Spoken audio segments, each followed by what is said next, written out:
पिछली बार जो हमने वीडियो की थी उसमें हमने किया है connective tissue and epithelial tissue. इस वीडियो में हम करेंगे ब्लड और लिम्फ के बारे में, ठीक है, नर्वस टिश्यू के बारे में एंड मस्कुलर टिश्यू के बारे में। तो स्टार्ट करते हैं। Vascular tissue. वेस्कुलर टिश्यू जो है वो 2 पार्ट्स में डिवाइड है, lymph and blood. Vascular tissue, these are motile connective tissue consisting of fluid matrix and free cells। Motile का मीन है जो चल सकते हैं।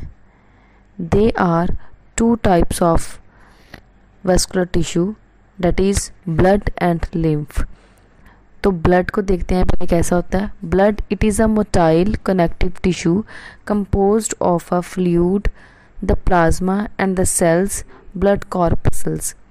इसमें क्या है कि कनेक्टिव टिश्यू जो होगा वो मोटाइल होगा, मूवमेंट कर सकता है, ठीक है। और उसमें क्या होगा, फ्लूइड होगा जो प्लाज्मा बोलते हैं जिसको, और सेल्स होंगे। सेल्स कौन से होंगे? रेड ब्लड सेल्स होगा, ठीक है, वाइट ब्लड सेल्स होंगे इसमें, ठीक है। Blood is basic of life. जो ब्लड है वो हमारा बेसिक है लाइफ का। It is a softest tissue in the body. सबसे सॉफ्ट टिश्यू जो होता है वो है ब्लड हमारी बॉडी में। अब हमने इसकी कंपोजिशन देखनी है। Blood is composed of watery fluid called plasma. Blood में प्लाज्मा होता है जिसको हम वाटरी फ्लूइड बोलते हैं। फ्लोटिंग बॉडीज़ भी इसमें प्रेजेंट होती हैं। कौन सी होती हैं फ्लोटिंग बॉडीज़? वो होती हैं ब्लड कॉर्पसल्स। ब्लड कॉर्पसल्स में आ जाते हैं red blood cells and WBC। Next आ जाता है प्लाज्मा। प्लाज्मा क्या है? स्लाइटली एल्कलाइन है। 60% पार्ट जो है वो ब्लड में इसका प्रेजेंट होता है प्लाज्मा का, ठीक है। नेक्स्ट हमारे पास आ जाता है ब्लड कॉर्पसल्स। कितने टाइप के होते हैं? RBC जिसको हम बोलते हैं एरिथ्रोसाइट, WBC जिसको बोलते हैं ल्यूकोसाइट्स, एंड प्लेटलेट्स जिसका नाम है थ्रोम्बोसाइट्स, ठीक है। इसको हमने एक्सप्लेन करना है। फर्स्ट है RBC। कहते formation of erythrocyte is called erythropoiesis. अगर RBC की फॉर्मेशन होती है तो उस टर्म को बोलते हैं erythropoiesis. RBC are mainly produced by the liver and spleen. जो RBC हैं वो कहाँ पर बनते हैं? लीवर में बनते हैं और स्प्लीन में बनते हैं। Iron and protein are necessary raw material for the synthesis of haemoglobin. अगर हीमोग्लोबिन बनना है तो उसमें आयरन और प्रोटीन दोनों ही बेनिफिशियल और नेसेसरी प्रोडक्ट्स हैं जो हेल्प करते हैं हीमोग्लोबिन को बनने में, ठीक है। अगर डेफिशिएंसी हो जाती है हीमोग्लोबिन की, हीमोग्लोबिन जो ब्लड का कलर प्रोवाइड करता है उसको, ठीक है, हीम प्रोडक्ट होता है, आयरन होता है इसमें। अगर उसमें कमी हो जाती है तो कौन सी डिजीज़ लगती है? एनीमिया। अगर एक्सेस RBC स्टोर होता है तो वो कहाँ पर स्टोर होता है? स्प्लीन में, ठीक है। हमने लाइफ साइकिल देखना है उसका, लाइफ स्पैन देखना उसका कितना है। 120 डेज होता है RBC। 120 डेज के बाद ये खुद ही डिस्ट्रॉय हो जाते हैं और न्यू बन जाते हैं। नेक्स्ट टर्म आ रही है हमारे पास रोलेक्स। रोलेक्स क्या है? In resting and slow flowing blood the RBC aggregate to form rouleaux. जो रेड ब्लड सेल्स हैं वो क्या करते हैं? जब फ्लोट करते हैं, ठीक है, और इकट्ठे हो जाते हैं, एक बंडल बना लेते हैं, तो वो क्या करते हैं? स्क्यूज हो जाते हैं। उनका साइज़ ना ऐसे रोलेक्स की तरह हो जाता है, ऊपर से ब्रॉड और सेंटर से थिन हो जाते हैं, ठीक है। इसको रोलेक्स बोलते हैं। नेक्स्ट हमारे पास टर्म आ रही ल्यूकोसाइट्स। ल्यूकोसाइट्स क्या होता है? जिसको हम वाइट ब्लड सेल्स बोलते हैं। इसमें हीमोग्लोबिन नहीं होता। The number of leucocytes per microlitre of blood is called total leucocytes count बोलते हैं, TLC बोलते हैं, जिसमें पूरे के पूरे ल्यूकोसाइट्स में प्रेजेंट होंगे, ठीक है। अगर rise in WBC count is called leucocytosis, leucocytosis क्या होता है? अगर WBC का नंबर बढ़ जाता है तो, ठीक है। एबनॉर्मल इंक्रीज ऑफ WBC उसको बोलते हैं मैलिग्नेसिस, लाइक ल्यूकीमिया। ल्यूकीमिया होता है ब्लड कैंसर हो जाता है अगर आपके WBC जो है एबनॉर्मली इंक्रीज करते जाते हैं। तो अगर फॉल कर जाते हैं तो उसको बोलते हैं ल्यूकोपीनिया। अब देखना कि शेप है इसकी कैसी होती है WBC की। राउंडेड और इरेगुलर शेप होती है। साइज जो है इसका RBC जो है उससे बिगर होगा। और कलर में तो ये क्या है, इसमें हीमोग्लोबिन तो प्रेजेंट नहीं है, तो सो ये क्या है, कलरलेस है, ठीक है। कुछ इंपॉर्टेंट टर्म्स हैं WBC की। ल्यूकोपीनिया, ल्यूकोपीनिया क्या, अगर डिक्रीज हो जाता है वाइट ब्लड सेल्स उनका नंबर, तो वो कौन सा होता है, ल्यूकोपीनिया हो जाता है, ठीक है। ल्यूकोसाइटोसिस क्या होता है, अगर इंक्रीज हो जाए नंबर WBC का अपनी बॉडी में तो वो क्या, ल्यूकोसाइटोसिस होगा। ल्यूकीमिया, जो ल्यूकीमिया है वो कैंसर को करता है, बढ़ावा देता है। Uncontrolled production of white blood cells, ठीक है, वो कंट्रोल ही नहीं कर पाता उसकी प्रोडक्शन को। नेक्स्ट हमारे पास आ जाता है क्लासिफिकेशन। ये क्लासिफिकेशन जो है वाइट ब्लड सेल्स की क्लासिफिकेशन है। उन्होंने बोला है कि जो वाइट ब्लड सेल्स हैं ये 2 पार्ट्स में डिवाइड हैं, ग्रैनुलोसाइट्स एंड अग्रैनुलोसाइट्स। जो ग्रैनुलोसाइट्स हैं उसमें क्या है, न्यूट्रोफिल्स, एसिनोफिल्स एंड बेसोफिल्स। जो अग्रैनुलोसाइट्स हैं इसमें लिम्फोसाइट्स एंड मोनोसाइट्स आ जाते हैं। अब इसका हमने चार्ट देखना है कि जो न्यूट्रोफिल है इसका फंक्शन क्या है, journal phagocytosis, acute bacterial infections. कोई भी अगर हमें इन्फेक्शन हो जाती है, ठीक है, तो ये उसको न्यूट्रोफिल्स जो हैं उसको खा जाते हैं, फैगोसाइटोस कर देते हैं। और हमारी बॉडी में कितने % ये होता है, 54 से 62% हमारी बॉडी में न्यूट्रोफिल प्रेजेंट हैं। एसिनोफिल क्या है, किल्स करते हैं पैरासाइट्स को, एलर्जी कंडीशन को, ठीक है। तो इनकी रेशियो कितनी होगी, 1 से लेके 3% हमारी बॉडी में प्रेजेंट होंगे। बेसोफिल जो है रिलीज करते हैं हेपरिन एंड हिस्टामाइन। हिस्टामाइन जो है मास्ट सेल्स को करता है इंक्रीज, एंड जो हेपरिन है ये प्रोटीन है, ठीक है। और ये हमारी बॉडी में लेस देन 1% प्रेजेंट होते हैं। मोनोसाइट्स, ये भी फैगोसाइटोसिस है of large particles in typhoid and malaria, वहाँ पर पाए जाते हैं ज़्यादा। 3 से 9% इनकी रेशो होती है। लिम्फोसाइट प्रोड्यूस्ड एंटीबॉडी, 25 से 33% हमारी बॉडी में ये लिम्फोसाइट्स प्रेजेंट होंगे, ठीक है। नेक्स्ट जो है हमारे पास वो हमने देखना है कि कौन कौन सी टाइप्स के सेल्स हमारी बॉडी में प्रेजेंट हैं।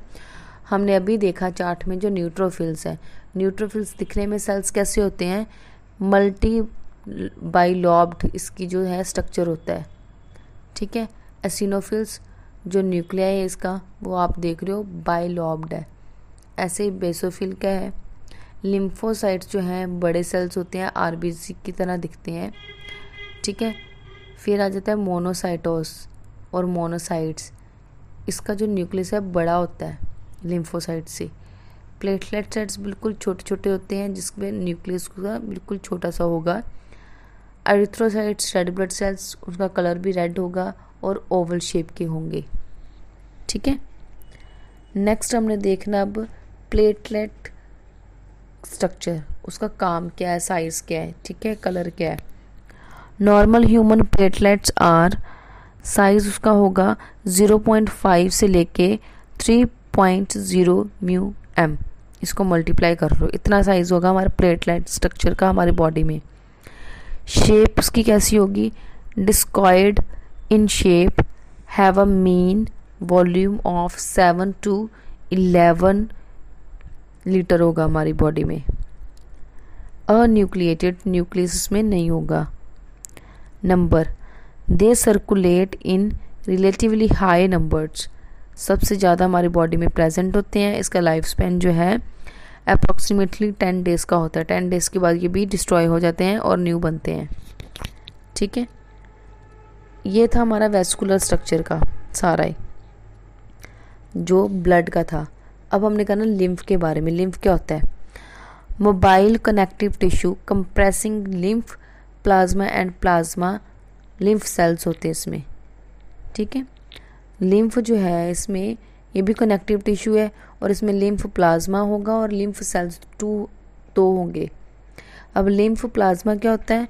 Fewer blood proteins, less calcium होगा इसमें। ठीक है, and phosphorus and high glucose concentration होगी।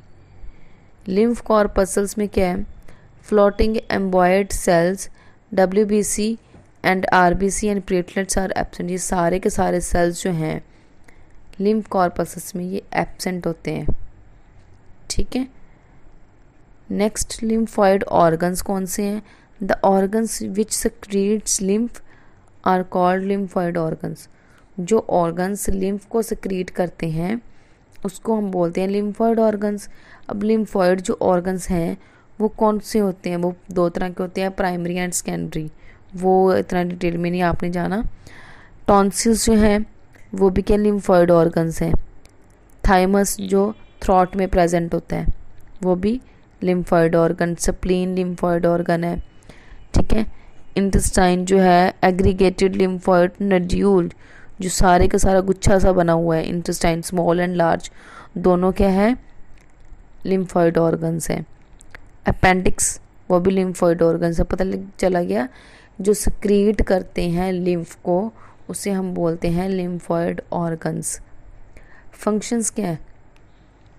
Lymph act as a middle man which transport oxygen, food materials, hormones etcetera.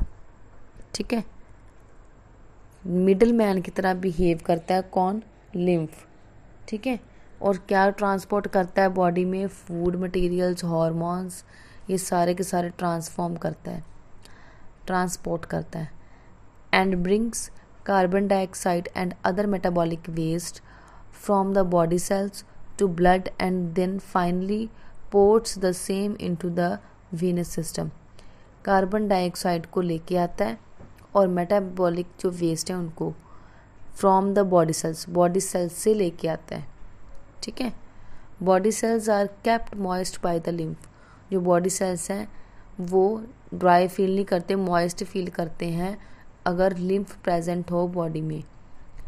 It destroys the invading micro organisms. जो बाहर से micro organisms enter कर जाते हैं बॉडी में और फॉरेन पार्टिकल्स लिम्फ नोड्स में, उनको डिस्ट्रॉय करने में हेल्प करता है लिम्फ। ठीक है, ये हमारा टॉपिक जो था वेस्कुलर सिस्टम ये ख़त्म हो गया। अब नेक्स्ट टॉपिक है मस्कुलर टिश्यू। मस्कुलर टिश्यू से आपको पता चल गया कि मसल के साथ डील करता है।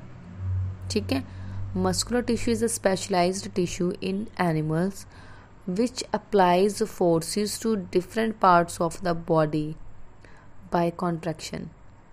अगर हम कोई भी कॉन्ट्रैक्ट करते हैं, रिलैक्स करते हैं तो वो किसकी हेल्प से करते हैं? मसल्स की हेल्प से करते हैं। It is made up of thin and elongated cells called muscle fibres. और हमारे जो मस्कुलर टिश्यू हैं वो कैसे बने होते हैं? मसल फाइबर्स से बने होते हैं जो इलोंगेटेड सेल्स हैं। ये कंट्रोल करते हैं मूवमेंट को ऑफ एन ऑर्गेनिजम्स की। The cytoplasm in the muscle fibres is called sarcoplasm. जो साइटोप्लाज्म मसल फाइबर्स में हमारे प्रेजेंट होता है उसको बोलते हैं sarcoplasm. It contains a network of membrane called the sarcoplasmic reticulum. हमारी बॉडी में जो मसल्स प्रेजेंट हैं उसमें एक नेटवर्क सा बना देते हैं, उसको बोलते हैं sarcoplasmic reticulum। The membrane surrounding the muscle fibers are called the sarcolemma। ये 3 टर्म्स वेरी वेरी इंपॉर्टेंट हैं। सार्कोप्लाज्म किसको बोलते हैं? सार्कोलीमा क्या होता है? ठीक है, ये आपने देखना है। ठीक, अब नेक्स्ट हम इसका करेंगे कि स्ट्रक्चर देखने में मस्कुलर टिश्यू कैसा होता है। The muscular tissues are bundled together and surrounded by a tough connective tissue similar to cartilage known as epimysium. कहते हैं जो सॉफ्ट टिश्यू हमारे पास कार्टिलेज उसके तरह देखने में लगता है मसल टिश्यू भी, और उस टर्म को बोलते हैं हम epimysium. The bundle of nerve cells that run in long fibers called fascicles are surrounded by the epimysium। जो हमारे नर्व सेल्स में बंडल प्रेजेंट हैं वो भी फाइबर की तरह लॉन्ग प्रेजेंट है, वो भी लॉन्ग है, ठीक है, और उसको बोलते हैं फेसिकल्स। और वो सराउंडिंग किसके साथ है, उनकी सराउंडिंग में भी एपीमाइसियम प्रेजेंट है, मसल्स प्रेजेंट हैं। The fascicles are surrounded by a protective layer known as perimysium। ठीक है, उनकी सराउंडिंग में भी पेरीमाइसियम प्रेजेंट है। It allows the flow of nerves and blood to the individual fibers। वो हेल्प करता है कि नर्व्स फ्लो कर सकें और ब्लड फ्लो कर सके। Types of muscular tissue 3 types के हैं, skeletal, smooth and cardiac muscular tissue. जो स्केलेटल मसल है वो देखने में कैसे लगता है, बंडल है एक तरह का, जिसमें डार्क और लाइट बैंड्स आपको प्रेजेंट दिख रहे होंगे। स्मूथ मसल में क्या है कि वो क्या स्पिंडल फॉर्म में होता है, ऊपर से थिन और सेंटर से ब्रॉड, और न्यूक्लियस भी वहाँ पर प्रेजेंट होगा। कार्डिक मसल में ब्रांचेस होंगी, ठीक है, और लाइट और डार्क बैंड्स प्रेजेंट होंगे। अब देखना है स्केलेटल मसल टिश्यू कौन सा है। इसके कैरेक्टरिस्टिक्स आपने पीछे अपने डायग्राम में देखा है कि long cylindrical cells, multinucleate, obvious striations, functions voluntary movement. हमारे ही हक में होता है कि हम कैसे उसकी मूवमेंट कर सकते हैं, अपनी मर्जी से कोई भी बाजू हिला सकते हैं, वो वाली को बोलते हैं स्केलेटल मसल टिश्यू। फंक्शन इसका और लोकेशन आपने देख लिया, लोकेशन क्या है, अटैच टू बोन, जो ये वाले मसल्स हैं बोन के साथ अटैच होंगे, ठीक है। नेक्स्ट है स्मूथ मसल टिश्यू। जो स्मूथ मसल टिश्यू है मैंने पहले भी आपको बताया कि स्पिंडल शेप्ड में होंगे, ठीक है। फंक्शन इसका क्या है, substance along internal passageways में ये प्रेजेंट हैं। इनवॉलेंटरली कंट्रोल, इनका हमारे पे कोई कंट्रोल नहीं होता, ठीक है, ये खुद अपनी मर्जी से काम करते हैं। Location mostly walls of hollow organs, जो हमारे होलो ऑर्गन्स हैं उसकी वॉल्स में स्मूथ मसल टिश्यू प्रेजेंट है। Next cardiac muscle tissue. जो कार्डिक मसल टिश्यू होता है ये हमारे हार्ट के सराउंडिंग में प्रेजेंट होते हैं, ठीक है। ब्रांचिंग सेल्स होंगे, यूनिन्यूक्लिएट होंगे, इंटरक्लेटेड डिस्क प्रेजेंट होंगे। आप देख रहे हो इंटरक्लेटेड डिस्क, जो पिंक वाली लाइंस आपको दिख रही हैं, ठीक है। लोकेशन वॉल्स ऑफ का हार्ट में प्रेजेंट होंगी। ये था हमारा मस्कुलर टिश्यू।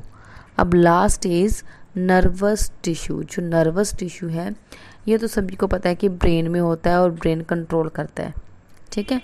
तो लास्ट टॉपिक डिस्कस करते हैं। Nervous tissue is found in the brain, spinal cord and nerves. It is responsible for coordinating and controlling many body activities. हमारे ब्रेन में होता है और स्पाइनल कोड में होता है, और कंट्रोल करके रखता है मैनी एक्टिविटीज़ जो बॉडी करती है, ठीक है। सिग्नल्स प्रोवाइड करता है ये ब्रेन को कि ऐसा करना और ऐसा नहीं करना। इट स्टिमुलेट्स मसल कॉन्ट्रैक्शन, ये स्टिमुलेट करता है मसल्स को। Creates an awareness of the environment and plays a major role in emotions, memory and reasoning. ये हमें बताता है कि इन्वायरमेंट में आपने कैसे रहना है, ठीक है। इमोशंस कहाँ पर कौन से यूज़ करने हैं, ये कौन कंट्रोल करता है, सबको सब नर्वस सिस्टम कंट्रोल करता है हमारा, ठीक है। ये क्या आप देखना है इसका स्ट्रक्चर, जो आपको दिख रहा है फर्स्ट में डेंड्राइट्स, फ्लैजिली की तरह होता है, फ्लैजिला की तरह, ठीक है। उसके सेंटर में जो है बड़ा वाला न्यूक्लियस होगा। न्यूक्लियस के सराउंडिंग वाला जो है उसको सेल बॉडी बोलते हैं, जिसको आप साइटोप्लाज्म बोलते हैं ना, उसको न्यूरॉन में सेल बॉडी बोलते हैं, ठीक है। अब जो डेंड्राइट है वो इलोंगेशन जब करेगा तो उसको बोलेंगे एक्सॉन, ठीक है। और जो सेंटर में उसके प्रेजेंट है, ठीक है, उसको बोलते हैं सचवान सेल्स। हम डिटेल करेंगे इसकी किस किस का क्या काम है। नेक्स्ट, एक्सॉन टर्मिनल्स जो लास्ट वाले होते हैं, ठीक है। और सचवान जो सेल्स हैं उसको जो बीच में है वो न्यूक्लियस को बोलते हैं सचवान सेल्स, और जो सराउंडिंग है उसको बोलते हैं मेलियन शीथ प्रेजेंट होगी, ठीक है। इसका हमें अब स्ट्रक्चर देखना है कि सेल बॉडी जिसको आपने न्यूक्लियस के सराउंडिंग वाला पोर्शन बोला है, trophic centre of the entire nerve cell and the receptive to stimuli.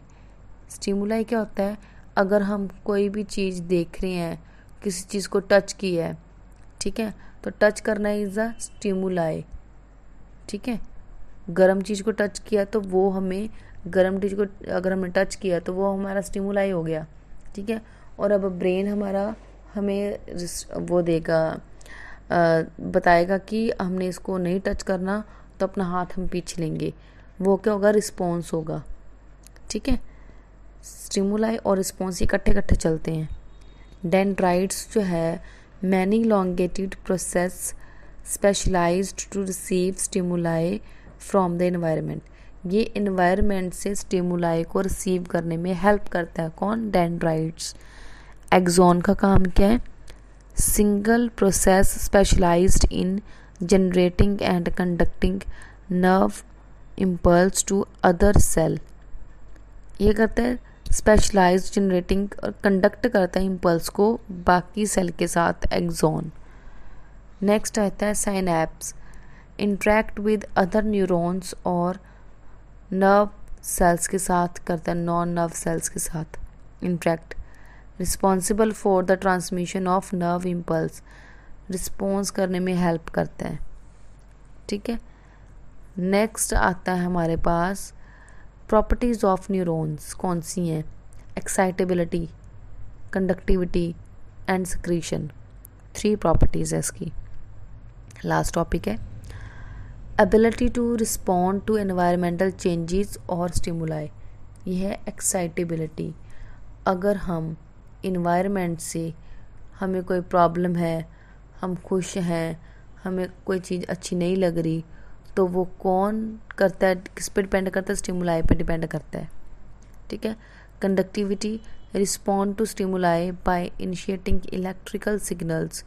Stimuli जो किसी को हम टच करते हैं तो वो हमारे इलेक्ट्रिकल सिग्नल्स हमें देता है, रिस्पॉन्ड करता है कि हम travel quickly to other cells at distant locations. तो जहाँ पर हम प्रेजेंट होते हैं वो उसी लोकेशन पर पहुँच के हमें बताता है कि अपना हाथ पीछे कर लो, ऐसे आपको नुकसान हो जाएगा। ये कौन काम करता है? कंडक्टिविटी।